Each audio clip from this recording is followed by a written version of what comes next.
naimpluwensyahan na nga ng kanyang mga barkada si Joseph. Hindi na ito papasok sa eskwelahan at nagbabagsakan ang mga grade.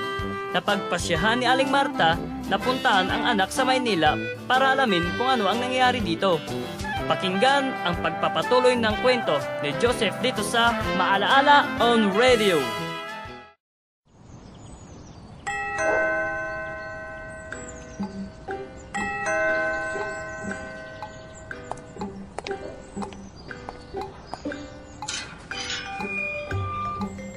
Magandang hapon.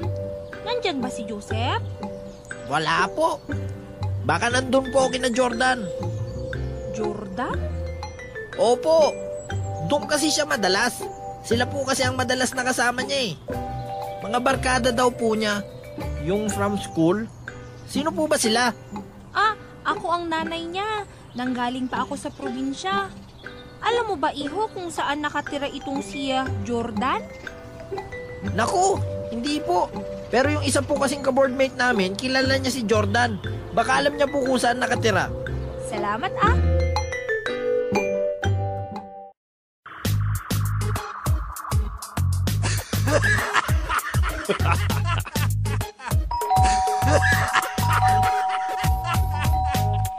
Aling Mamay, pakibukas nga po yung gate. May tao sa labas. Sino naman kaya yon? Storbo!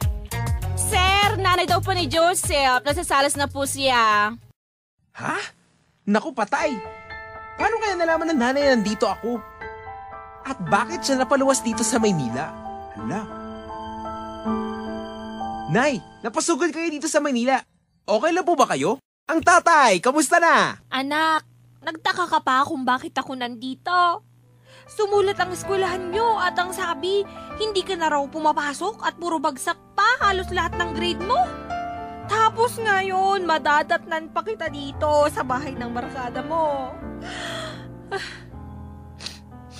Amoy alak ka!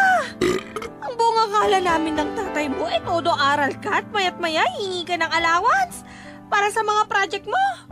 Pinanglalakwatsa mo lang pala. Nay, di naman po sa ganun. Nagre-relax lang naman po ako. Sobrang na kaya kasi nakakapagod ang mga gawain sa school. Kaya po napasama ako sa mga barkada. Eh yun, di ko naman namamalayan na papadalas na palang paglabas namin. Ewan ko sa'yo.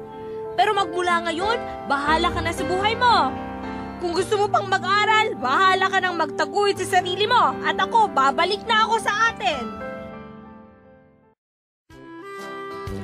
Paano na yan? Sino na ang tutulong kay Joseph sa pag-aaral niya? Sa sobrang galit ng mga magulang niya. Lalong lumalaki ang problema niya. Paano na kaya magtatapos ang ating kwento? Abangan yan bukas dito sa Maalaala on Radio.